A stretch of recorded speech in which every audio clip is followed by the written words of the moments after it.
So for our class book, we read Teaching History for the Common Good. The main basis of the book is it discusses and analyzes the various ways that history students are currently taught history and what should be taught instead. This is more based on like ways of teaching history rather than the content, but it does discuss the content as well. Some of these that they talked about on how we should taught is through inquiry, analysis, historical empathy, moral response, exhibition, and narrative ideas. So the authors are Keith C. Barton and Linda S. Lovestick, and they discuss a lot about how to prepare students for pluralistic democracy and participate in discussions for the common good, just thus the name of the book. And it concludes with an admonition to not just learn these techniques and then do nothing with them. It ends saying like, hey, apply these to your teaching as well. Some of the strengths we felt like Teaching History for the Common Good addressed were its ability to cover a lot of variety of topics. We went from everything from inquiry and analysis to narrative to empathy, and I really enjoyed how it was described and broken up so that it was easy to understand and apply to our own potential education and our interest as teachers. It was really well organized and really engaging with the examples and discussions. However, it was heavily focused on teaching elementary school students and middle school students, and it really didn't cover at all high school students, which I would have liked to see. I think they assumed that by talking about elementary school and middle school, we could then carry over it into high school, which was true in a lot of ways, but I would have liked to see the more specific examples for that. Additionally, they didn't make very many connections between topics, so it was very separate in talking about analysis and talking about inquiry, but we didn't see many layovers or connections between topics discussed. So teaching history for the common good really goes into a deeper analysis about the ways in which we teach civic preparation and engagement in many of the schools, which is what we've been talking about a lot in our class. By looking into the common methods used to teach history, Barton and Lovestick identify the effective methods of teaching history to encourage students to become part of a pluralistic democracy. As we talked about in class, the McKay School has the 5 commitments, which also includes civic preparation and engagement. The book really takes this idea of civic preparation and like heavily develops on it. That's what the book is about.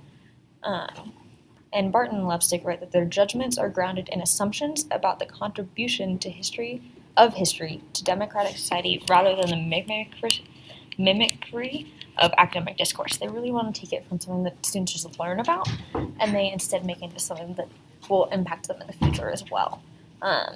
They seek to teach students that all perspectives in history have value through like things such as historical empathy, and not to teach students a simplified view of history. While it might be really easy to do this, they really want to teach students that there is a more complex side of history, but to teach this side without students getting overwhelmed, to develop these analytical skills to become better citizens. We have talked about in class in 477 is civic engagement and creating students who would then be civic leaders and be involved in the community. And that's one thing that Teaching History for the Common Good really focuses on, is having democratic classrooms and teaching these concepts so that is for the common good, meaning society and meaning engagement.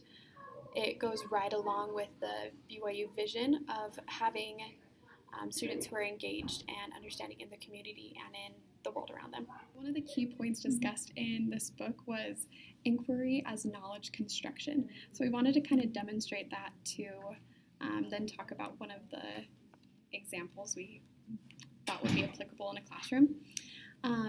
So in order to demonstrate this, inquiry is kind of hard to demonstrate on a video. So I'm going to ask Sydney some questions to get kind of her engagement and some of her background knowledge to then apply to this lesson that we've prepared. So, Sydney, how would you react if you saw someone put a knife in a locker? If I saw someone doing that, I would probably get really worried about what was going to happen in the school and would probably want to tell someone about it.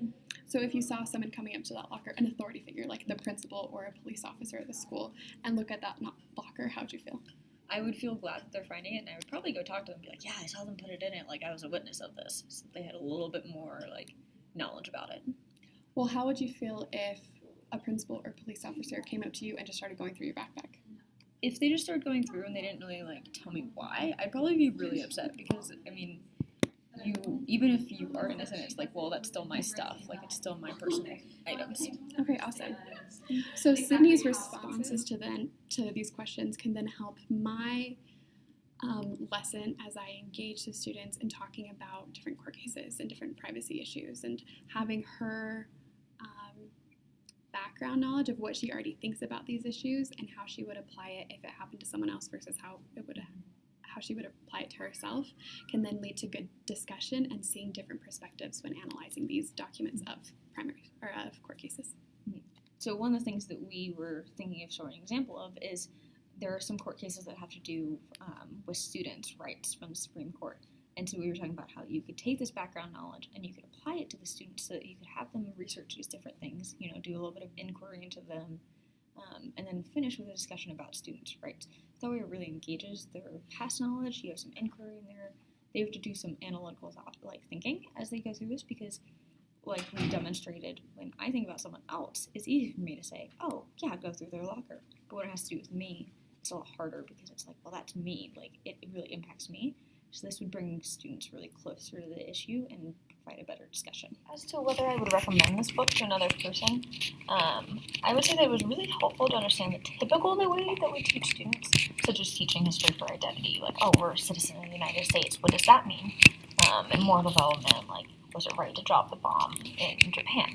However, I would also say that the book really emphasized, particularly in the first half, what is currently being done. And the second half, it talked a little bit more how to apply these principles, but it really relied on middle school and elementary school, and not so much high school, which these things can be transferred over, but it would be really helpful to have more connection. One example of how they told readers what they should be doing without giving a better example is they talked about how you're supposed to discuss issues, questions with primary documents rather than just handing your students the documents without anything to kind of support them. But they really don't provide solid examples of how to do this, which would be very helpful to transfer their ideas into real life. So overall, I would say that it's helpful to really think about what we're currently doing, but it's not so helpful on the side of like how we should be doing it, which I think is more helpful, but it all depends on what you are looking for to get out of the book.